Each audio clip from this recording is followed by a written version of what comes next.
வணக்கம் நேர்களே. ஐடி துறையில் வேலை கிடைச்சா பெரிய விஷயம், லைஃப்பில் செட்டில்டு அப்படின்றது மாதிரி இன்றைக்கி ஆஃபர் லெட்டர் கையில் கொடுத்ததுக்கப்புறமும் வேலைக்கு வந்து ஜாயின் பண்ணிக்கங்கன்னு ஒரு டேட் சொன்னதுக்கப்புறமும் ஃபார்மல் இன்ஃபர்மேஷன் வந்ததுக்கப்புறமும் எங்களுக்கு வேலைக்கு சேர்த்திக்க மாட்டேங்கிறாங்க, ஆஃபர் லெட்டர்லாம் கையில் வந்ததுக்கப்புறமே எங்களை சேர்த்திக்க மாட்டேங்கிறாங்க அப்படின்னு சொல்லி நிறைய குற்றச்சாட்டுகள் இருக்குது. இந்த குற்றச்சாட்டுகள் முன்வைக்கப்படுவது சின்ன சின்ன ஐடி கம்பெனி இல்லை, இந்தியாவுடைய ஜாம்பவான்களான பெரிய பெரிய ஐடி நிறுவனங்கள் மீது இந்த மாதிரியான குற்றச்சாட்டுகள் வைக்கிறாங்க. ஸோ இந்த மாதிரியான குற்றச்சாட்டுகள் வைக்கப்படுவதற்கான காரணம் என்ன? ஐடி கம்பெனிகளால் ஏன் அவங்க கொடுத்த வாக்குறுதியை காப்பாற்ற முடியல? ஐடி துறையில் என்ன நடந்துட்டு இருக்கு? ஒரு பக்கம் ட்ரம்ப் எடுத்துகிட்டு இருக்கக்கூடிய முடிவு ஐடி துறையை பெருசாக பாதிக்குதா? ஐடி துறையில் இன்னைக்கு இருக்கக்கூடிய உங்களுடைய வேலையை பாதுகாத்துக்கிறது எப்படி? ஆனந்த் சார்ட்ட எடுத்து தெரிஞ்சுக்கலாம் வாங்க. வணக்கம் சார். வணக்கம் சார். முன்னாடி இன்ஃபோசிஸ் அவங்களுடைய அந்த மைசூர் கேம்பஸில் நிறைய பேரை வேலைக்கு எடுக்கலை அப்படின்னு ஒரு பிரச்சனை வந்தது. டிசிஎஸ் ஃபார்மலாக எங்களுக்கு வந்து ஆஃபர் லெட்டர் கொடுத்துட்டாங்க, ஃபார்மல் கம்யூனிகேஷன் வந்துருச்சு, எக்ஸ்பீரியன்ஸ்டு எக்ஸிக்யூட்டிவ்ஸ் 600 பேரை வேலைக்கு எடுக்க மறுக்கிறாங்க அப்படின்னு சொல்லி ஒரு கம்ப்ளைண்ட் வந்து நாசன்ட் இன்ஃபர்மேஷன் டெக்னாலஜி எம்ப்ளாயீஸ் செனேட்லேருந்து மினிஸ்ட்ரி ஆஃப் லேபர் அண்ட் எம்ப்ளாய்மெண்ட்டுக்கு ஒரு கடிதமே எழுதியிருக்காங்க. 600 எக்ஸ்பீரியன்ஸ்டு எம்ப்ளாயீஸ்க்கு ஆஃபர் லெட்டர் கொடுத்து எங்களை வேலைக்கு எடுக்க மாட்டேங்கிறாங்கன்ற ஒரு கம்ப்ளைண்ட். இது டிசிஎஸ் மேலே வந்திருக்கு. ஐடி கம்பெனிஸில் என்ன நடந்துட்டு இருக்கு? டிசிஎஸ் நீங்கள் ஒரு பெரிய மதிப்பு வச்சிருக்கிற ஒரு நிறுவனம், அந்த நிறுவனமே இன்றைக்கி ஏன் இப்படி பண்ணுது? ஏன்னா பிஸ்னஸ் இல்லை, அவங்கள்ட்டே வந்து ஒரு 30% மேலே பெஞ்சில் இருக்காங்க. அதனால தான் ஒரு புது பாலிசி போட்டார். 35 நாளைக்கு மேலே நீங்கள் பெஞ்சில் இருந்தீங்கன்னா உங்களை பொலைட்டாக என்ன சொன்னாங்கன்னா நீங்கள் ரிசைன் பண்ணிட்டு போயிடுங்கிற மாதிரி சொல்கிறாங்க. ஸோ வந்து ஃபஸ்ட்டு நீங்கள் ஐடி கம்பெனிஸ் என்ன பண்ணுறதுன்னு புரிஞ்சுக்கணும். ஐடி கம்பெனிலாம் பெருசாக சாஃப்ட்வேர்லாம் பண்ணல. ஐடி கம்பெனிஸ்லாம் உங்களுக்கு ஏதோ ஒரு ஸ்கில் செட் இருக்குதுன்னு வைங்க, பைத்தான் இருக்குது, ஜாவா இருக்குது, இது மாதிரி பல ஸ்பெஷாலிட்டிஸ் இருக்குது. உங்களுக்கு எது அதில் வருமோ அதற்கு உங்களை சேர்த்துப்பாங்க. அது மாதிரி இப்போ ஒரு வண்டியில் லாரியில் ஏற்றிக்கிட்டு கொத்தனாரெல்லாம் கூட்டிகிட்டு போகிற மாதிரி கன்ஸ்ட்ரக்ஷன் சைட்டுக்கு டைல் போடுறவங்க ஒன்றா டைல் போடுறவங்க இறக்குவாங்க, வாலை பெயிண்ட் அடிக்கணுன்னா பெயிண்ட் அடிக்கிறவங்க இறக்குவாங்க, ஸ்டோன் லே பண்ணணுன்னா அதுக்கு ஒரு ஆள் மேஸ்திரியாக மாதிரி இறக்குவாங்க. மாதிரி இவங்க வண்டி சுற்றி சுற்றி வரைச்ச எல்லாரையும் இறக்கி விட்டு பில்லிங் பண்ணுவாங்க. அவங்க 10 ரூபா வாங்கிட்டா அதில் 5 ரூபாய் 3 ரூபாய் இவங்களுக்கு கொடுப்பாங்க. இதுதான் கேம். இப்போ என்ன ஆயிடுச்சுன்னா பேஸில் நிறைய இது மாதிரி ஆட்களை வேலைக்கு போட்டு சம்பளம் பண்ணுறது. இப்போ பெஞ்சில் தான் ஆள் இருக்காங்களே தவிர டிப்ளாய்டு ஆன ஆள் கம்மியாயிடுச்சு. ஏன்னா என்ட்ரி லெவலில் இப்போ சாஃப்ட்வேர் ஏஏஏ பல சின்ன சின்ன சாஃப்ட்வேரை பண்ணுறதுனால இது மாதிரி பேசிக் ஸ்கில்ஸ் இருக்கிறவங்கள அமெரிக்காலேயும் மற்ற ஊர்லேயும் எடுக்க மாட்டேங்கிறாங்க. பல ஏஐ டூல்ஸே வந்து கோடை ஜென்ரேட் பண்ணிது.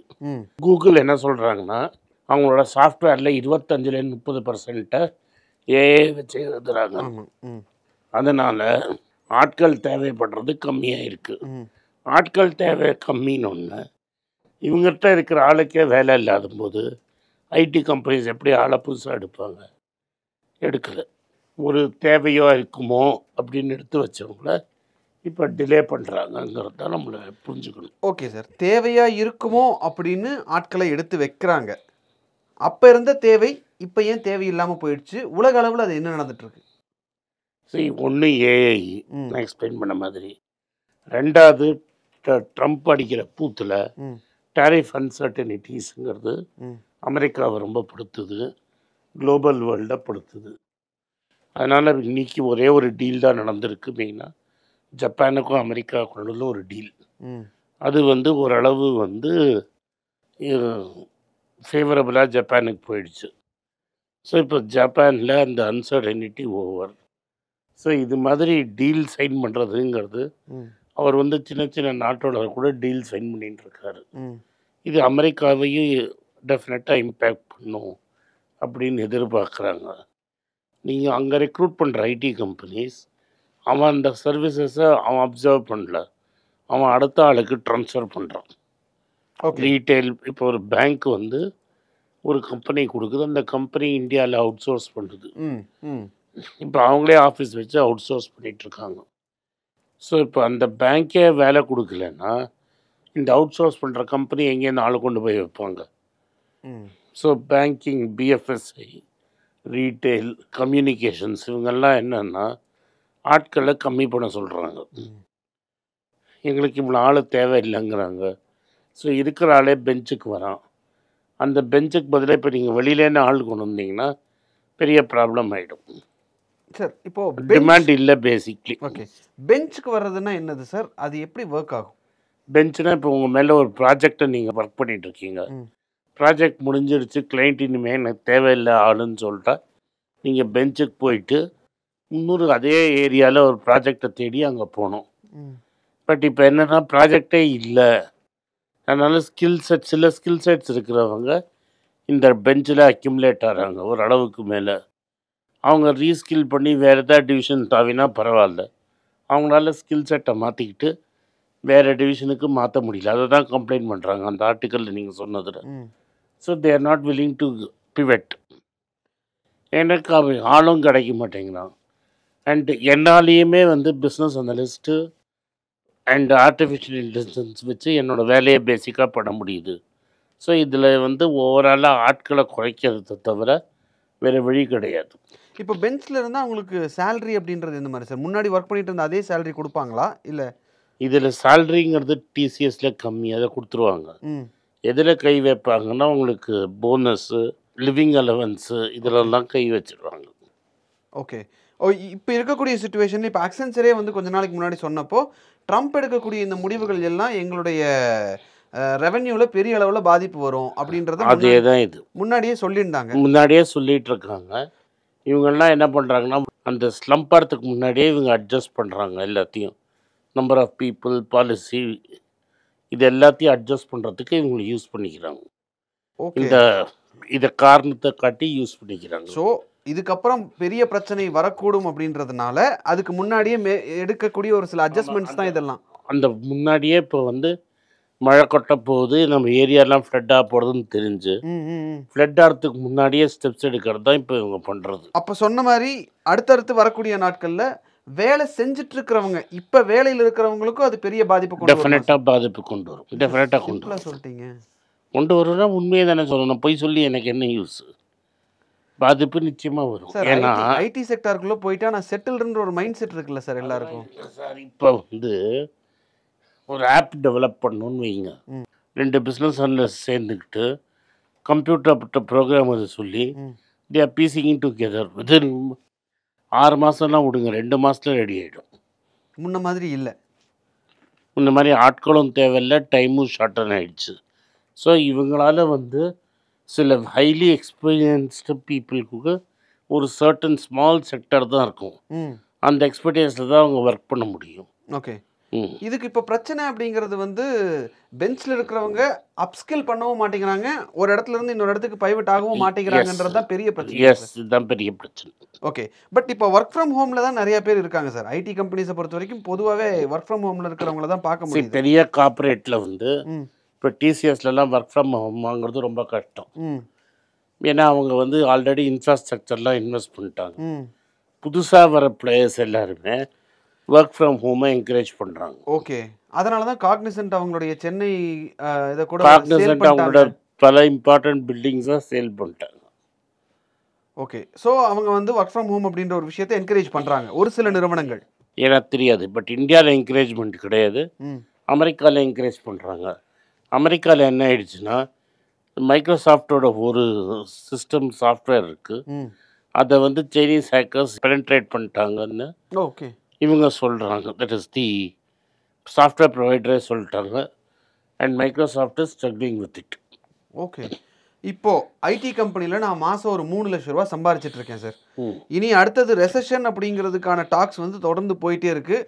ட்ரம்ப் எடுக்கக்கூடிய முடிவுகள் பெரிய அளவில் பாதிக்குதுன்றப்போ ஆஸ் அ ஐடி எம்ப்ளாயி நான் அடுத்த 1 வருஷத்துக்கு எனக்கு வேலை இல்லை, அடுத்த 2 வருஷத்துக்கு வேலை இல்லை அப்படின்னா இப்போ நான் என்னோடய எக்ஸ்பென்சஸை எப்படி ஸ்ட்ரக்சர் பண்ணிக்கணும் சார்? இப்போ நீங்கள் எக்ஸ்பென்சஸை ஆக்சுவலி குறைக்கணும். ஏன்னா சம்பளம் குறையாது, பட் சம்பளம் ஏறவும் ஏறாது. ஸோ அட்லீஸ்ட் 10% உங்களை எக்ஸிஸ்டிங் சம்பளத்தில் நீங்கள் பண்ணுறதுலேருந்து 10% ஆஃப் வாண்ட்ஸ் அண்ட் நீட்ஸை நீங்கள் தான் குறைக்கணும். 10% ஆஃப் வாண்ட்டை குறைச்சிருவேன் சார். நீட் எப்படி சார் குறைச்சி தான் ஆகணும். என்ன சார் 4 இட்லி சாப்பிட்றதுல 2 இட்லியாக சாப்பிடும்? இல்லை, நீங்கள் இப்போ பிரிட்டானியா பிஸ்கட் சாப்பிட்றதுக்கு பதிலாக அன்ஆர்கனைஸ் பிஸ்கட் சாப்பிட்லாம்ல. ஓகே. ஸோ அந்த மாதிரி அந்த மாதிரி பிரிட்டானியாக்கு பதிலாக பார்லிஜி. ஆமாம். ஜீன்ஸுக்கு பதிலாக நீங்கள் வந்து ஜீன்ஸ் தான் டிவைஸ் போடுறதுக்கு பதிலாக ஓகே நீங்கள் ஆர்டினரிக்கு பெல்லாரி கர்நாடகா ஜீன்ஸ் போடலாம்ல. Okay. That's all I'm saying. Oh fine. So இப்போ நான் மாதத்துக்கு ஒரு 3 லட்ச ரூபா சம்பாதிக்கிறேன்னா ஒரு மாதத்துக்கு 50,000 60,000 செலவு பண்ணுறேன்னு வச்சுப்போம் சார். அந்த செலவை 35,000 குறைக்கணும். அதை ட்ரை பண்ணுங்க. பட் இந்த 2 lakhs மீதி இருக்கிற பணத்தை ஒழுங்காக இன்வெஸ்ட் பண்ணுறீங்களான்னு பார்க்கணும். In such a way that you are getting regular returns. And it is conservative. கன்சர்வேட்டிவாகவும் இருக்கணும். ஆமாம். Okay sir. இப்போ நீங்கள் கன்சர்வேட்டிவ்னு சொல்லும்போது பேங்க்ஸ் எல்லாம் பார்த்தா டெபாசிட்ஸ் எங்களுக்கு கிடைக்கல அப்படின்னு சொல்லி பெரிய பிரச்சனையாக ஓடிட்டு இருந்தது. பெரிய லெவல் டெபாசிட்ஸ் இல்லை அப்படின்னு. ஆமாம். இப்போவும் அதே பிரச்சனை இருக்கிறத பார்க்குறோம். அவங்க இன்ட்ரெஸ்ட் ரேட்டும் ஒன்றும் பெருசாக ஏற்றுற மாதிரியும் தெரியல. அவங்க போய் ஃபீல்டாக போய் டெபாசிட் கேட்கணும். இப்போ நீங்கள் கடைசியாக வந்து உனக்கு தெரிஞ்சு எப்போ நீ ஒரு பப்ளிக் செக்டர் பேங்க்கில் அக்கௌண்ட் ஓப்பன் பண்ணியிருக்க? ஒரு 15 வருஷம். அதான் 15 17. They are not able to attract new people into public sector banking. New clients வர மாட்டேங்கிறாங்க. ஸோ எனக்கான சேல்ரி என்ன எவ்வளோ வந்துட்டு இருக்குன்றது எல்லாத்தையும் தள்ளி வச்சுட்டு இப்போதைக்கு ஐடி கம்பெனியில் இருந்தாங்கன்னா அவங்களோட இன்வெஸ்ட்மெண்ட்டை இன்க்ரீஸ் பண்ணணும், செலவை கட் பண்ணணும். இதுதான் இதோட டேக்அவே. ஆமாம். Okay sir, thank you sir. So ஒரு பக்கம் ஐடி நிறுவனங்கள் ஆஃபர் லெட்டர் கொடுத்ததுக்கப்புறமும் அவங்க வந்து வேலைக்கு எடுக்கலை அப்படின்ற குற்றச்சாட்டு இருக்கக்கூடிய சூழ்நிலையில் இப்போ ஐடி நிறுவனத்தில் வேலை செய்கிறவங்க என்ன பண்ணணும் அப்படின்றது குறித்து தெளிவாக சொன்னீங்க சார். நன்றி.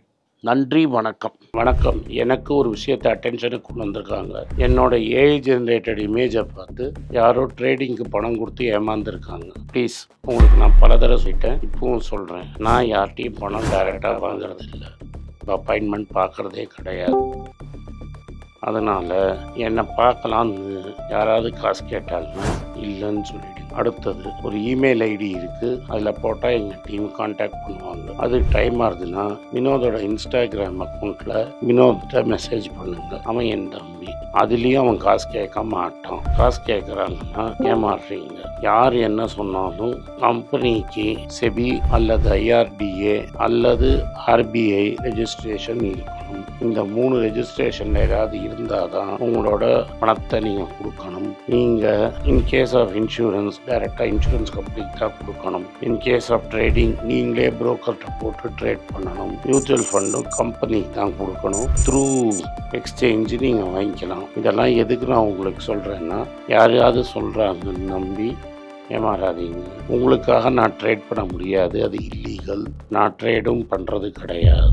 அதனால் ட்ரேடிங் ப்ராஃபிட் பண்ணி தரேன்னு சொல்கிறது ஏமாத்தல். எனக்கு ட்ரேடிங் பண்ண தெரியாது. என் பேரை சொல்லி ட்ரேட் பண்ணி உங்களுக்கு ப்ராஃபிட் ஷேரிங்னா ஃப்ராடு, ஏமாற்றம். நான் யார்கிட்டையும் காசு கேட்கல, கேட்கவும் மாட்டேன்.